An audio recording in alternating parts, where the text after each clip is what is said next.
With that, we can now go over to the device under test and start the measurements of the starting from the BGA pads.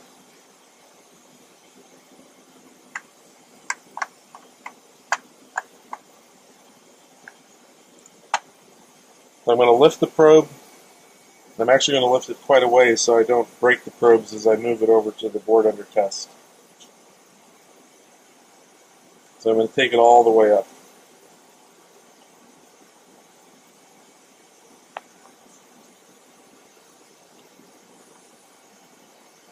On the XYZ positioners that come with the probe ranger, turning the knob clockwise on any of the positioners will always raise the probe. So if you don't see the probe and you need to lift it, moving the knob clockwise will lift the probe. So now we're going to drive the probe over to where we need to go.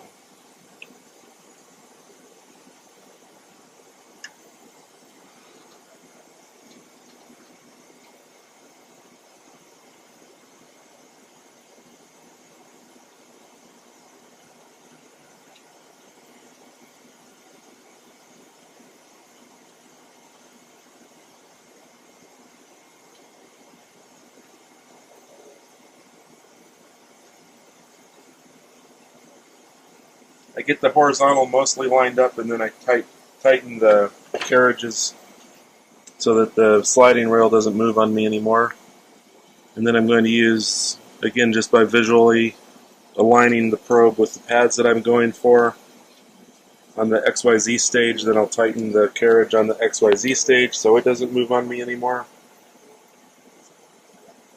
And then I bring the camera in. Should be at the same angle as what we had, though it has to clear some stuff.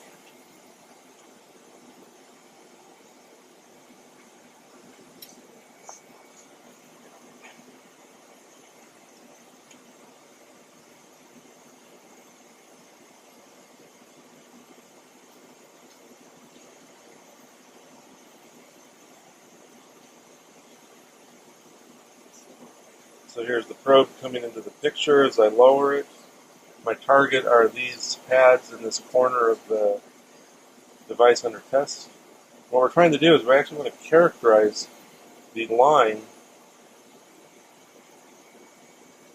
starting from these BGA pads. Focus the camera a little bit better.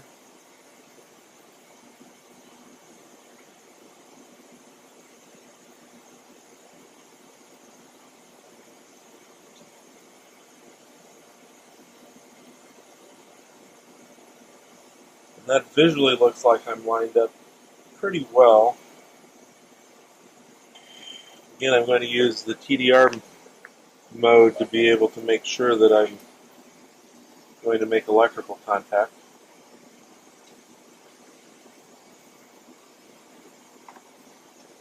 So on the SPARQ, I'll go back to live TDR. I'm using the exact same de-embed settings, so I'm not going to change those on this port 1 side.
What I'm doing here is, it appears as though the port 1 connector isn't making connection,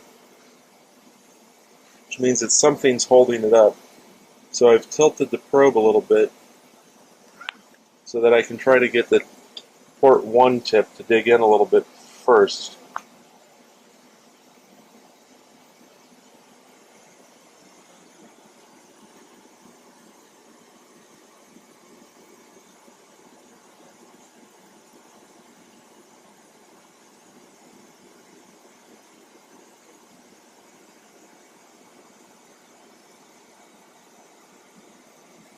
So this is actually doing the polarity adjustment, which seems to be different on this board than our short circuit pads.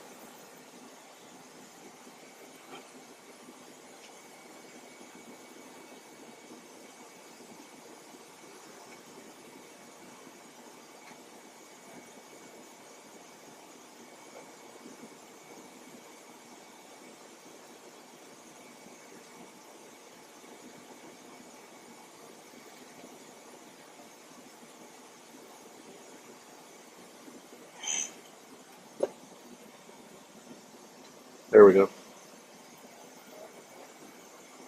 So what I've had to do is, for whatever reason, the polarity of these pads don't match the polarity of the short circuit on our cal coupon. So I twisted the probe on its mount so that we essentially were making the probe tips match however the board was. And actually I think I do know why that is. There's a connector on this board on the back side that's actually providing the, basically holding up the back side. And we're using clamps on the front side. And it's quite possible that the height of the clamps with that connector in the back aren't quite right. So it's quite possible that this board isn't level and it's actually tilted forward a little bit. So I had to change the tilt of the probe to essentially match the tilt of the board.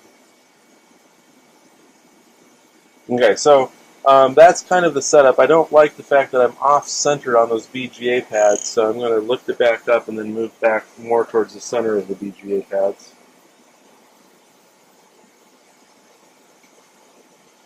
I think it just scoots off to the side is what the deal is. So it's a little bit off-center, but it's pretty much as good as we're going to get it. And again, so what do we see on the TDR trace?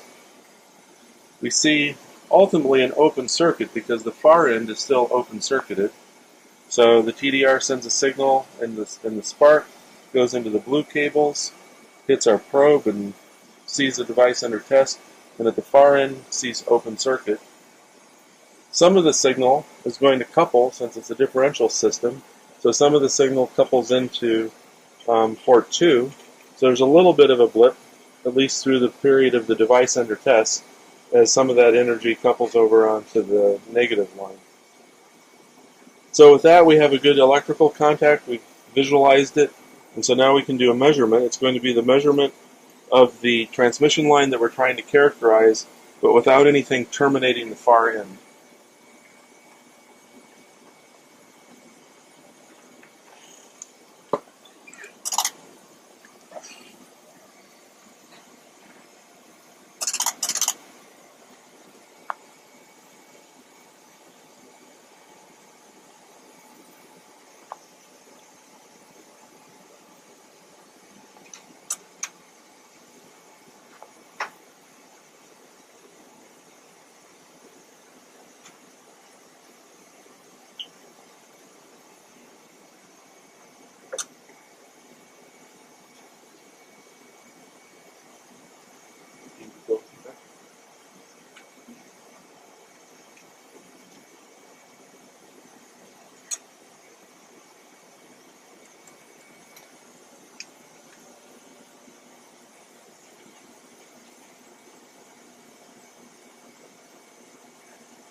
Okay, so this is the S11, differential S11, looking into the test line from the VGA pads out towards the far end. Since it's open circuit, we basically see S11 that's pretty close to 0 because of the open circuit nature of it. And if we looked at the impedance plot, go to results display S11 differential, we look at Z. And this bit here, since we've de-embedded the probe, is now the response of the device under test. There's some capacitive nature as we get right out of the VGA pads, but that's known because there is a capacitor there. Then we get into a really nice uniform transmission line. Then there's a capacitive connection to an SMP connector that's actually open circuited. So that's kind of what we'd expect.